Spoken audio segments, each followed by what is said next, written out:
Okay, Novak, let's start with you and your fans. You just spent some extra moments there, taking some towels to them, just thanking them for their support. What does their support mean to you out here? It means everything. It means everything, especially at this stage of my career. You know, I need that engine. You know, I need that energy, and I'm really thankful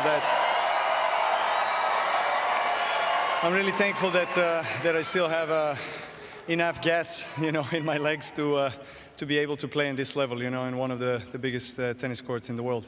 That leads me to the next question, which was that you started out great, and Tommy came back in that first set. You got through it, but the second set, the points were really physical early, and both of you were struggling, you know, to get air. Where is your energy level compared to how you would like it to be at this stage of a tournament?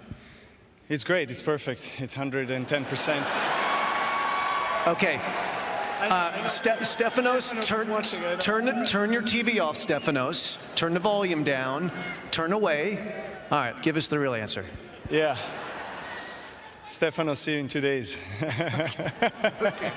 No, look, of course, you're not as fresh as at the beginning of the tournament, that's for sure, but we put in a lot of hours throughout the off-season weeks in our fitness and on the tennis court, a lot of work in order to be in a good enough, so to say, condition to play best of five. And I know what's expecting me. I've been in this situation so many times before in my career, and I think experience helps also. But you know, obviously on the court, moment to moment, point to point, it's a great battle. First of all with yourself, and then of course the opponent. So you don't have much time between the points, you know. So some long rallies, you could really feel them. We both had the heavy legs, you know, I think in the first set. But yeah, I was really fortunate to kind of hold my nerves. I think towards the end of the first set, it was a key. You know, after that I started swinging through the ball more. So, you know, I'm just really pleased to get through another final.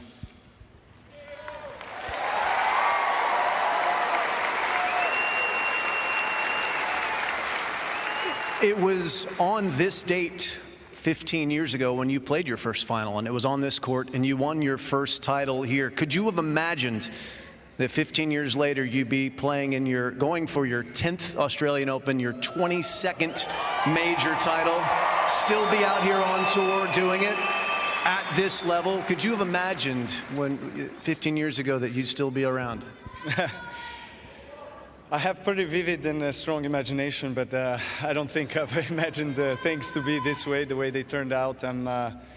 What can I say? I'm super blessed and grateful. That's all I can say. I'm really trying to marvel and cherish every moment. I know that you know, without my family, without my team, things wouldn't be possible. You know, obviously, you're by yourself. It's an individual sport, so all eyes are on you. You're by yourself on the court. You take the responsibility. You take the credit as well. But I think we have to give credit where credit is due, and that's, you know, that's the team that day in, day out lives with me through my good and bad moments. And I thank them for their support. And this is their success as much as it is mine.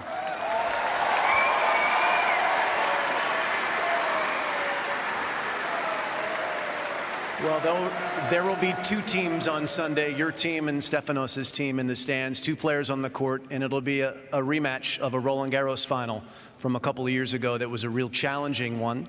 What are your recollections of that match, and let's look ahead and your expectations for the final here on Sunday? Well, I won that match, so my recollections are very positive. But I was 2-0 down, and I think it was the first time that I came back from 2-0 down in a Grand Slam final. So it was also, I think, his first Grand Slam final, and it was a really physical, mental, emotional battle. It always is with Stefanos. You know, I respect him a lot. You know, he has improved over the years. I actually think he's actually one of the most interesting guys on the tour. You know, with his interest off the court and his hairstyle and all. But it's all business on Sunday for both of us, you know. Let the better player win. We're looking forward to that. There's a lot at stake. Clearly, it's It's a huge moment in his career. It's another big moment in your career. The #1 ranking is also at stake. Whoever wins will be #1. Does that add a little extra juice for the match? Well, of course it does. I mean, winning Grand Slams and being the #1 in the world is probably the two biggest peaks that you can climb as a professional tennis player. So, yeah, let's see what happens. Let's do it. Novak Djokovic into his 10th final here in Melbourne Park.